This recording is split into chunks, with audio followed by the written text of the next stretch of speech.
welcome back to Sparkle with Jyoti. Today's video is going to be a follow-up video on the earlier video which we have made about what kind of questions you should ask to your employers, so Swedish employers, before accepting the offer letter. And before starting, I highly request you to please hit the subscribe button and the bell button so that you are notified of my each and every video, because almost 76% of my audience are watching the channel but not subscribed. That is so sad. So please do subscribe to the channel and support the channel so that I can make amazing videos as usual. I have been doing it for 2.5 years and I wish to do it forever. As long as I am helping you and providing you guidance in settling abroad, I'll be happy to do it. So please subscribe, and without further ado, let's get started. So guys, just to replay the video which we had seen last time, and these are the 5 important points which are very necessary for you to ask your employer before accepting the job offer letter. And the first being collective agreement, whether your company has collective agreement with the union. Second being that if suppose you break a leg or if anything happens to you while working in the office, and then what kind of insurance you enjoy and what are the options for that. Third point being that what kind of parental benefits or parental allowances you do have here in Sweden. And fourth point being that what are the annual holidays you enjoy, so what is the entire package of that. And the fifth point being whether you get annual income rise, and what is the system around that. So we have seen these 5 points. Now let's go ahead and see the next set of 5 points so that you are clear on this topic. Okay, so let's get started. So guys, the sixth point following for the earlier video is that will I get, the question must be in your mind, will I get overtime, will I get paid if I work overtime? So the answer is yes, of course, but then there are different kind of options in that. So you need to check with your employer what kind of options and what kind of contracts they provide you. Okay, so for example, one option can be that straightforward, you just work overtime and you get 1.5 times paid the amount. But other option can be that you don't get paid as and when you do overtime, but you get increase in salary. Okay, so there are different kinds of options. So you better clarify with your employer, because every employer has different kind of contracts and different kinds of options. But do negotiate and do ask for better remuneration. You can negotiate and you can do a lot of permutation and cap combinations, and have the perfect kind of system according to your choice and your comfortable level. So guys, moving on, the next point is whether you will be provided accommodation if you are coming here. And it's a very as you know, situation in Sweden, the housing situation is extremely bad, and you do not get accommodation very easily. So it's better that you ask your employer if they are providing accommodation.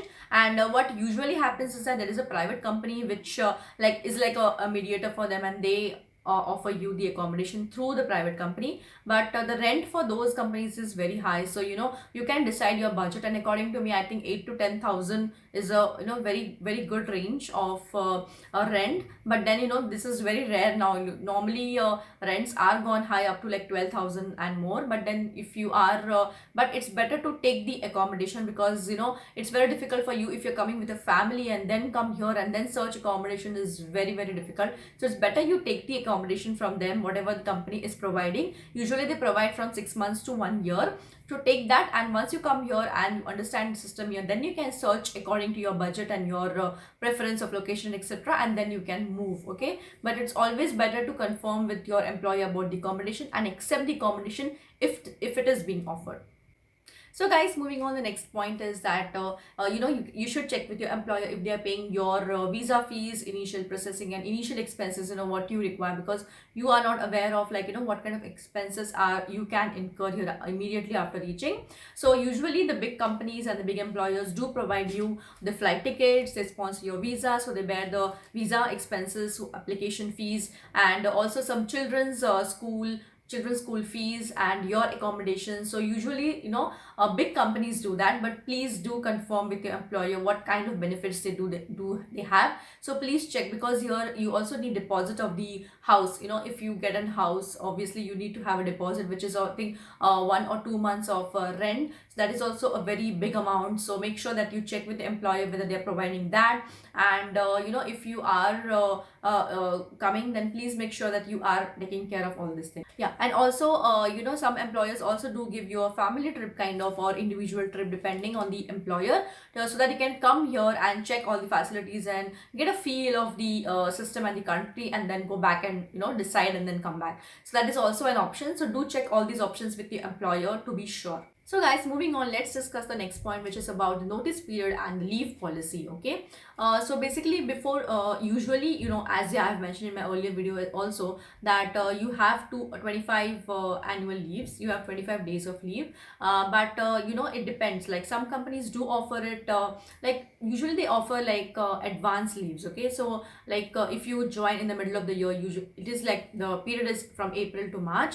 But if you join maybe after April or something like that in the middle of the year, then some companies do give you advance leaves. Okay, so in that case you need to confirm with your company if you are supposed to reimburse. So suppose you leave the company like in 1 year or 2 years, depending on again on the company's policy.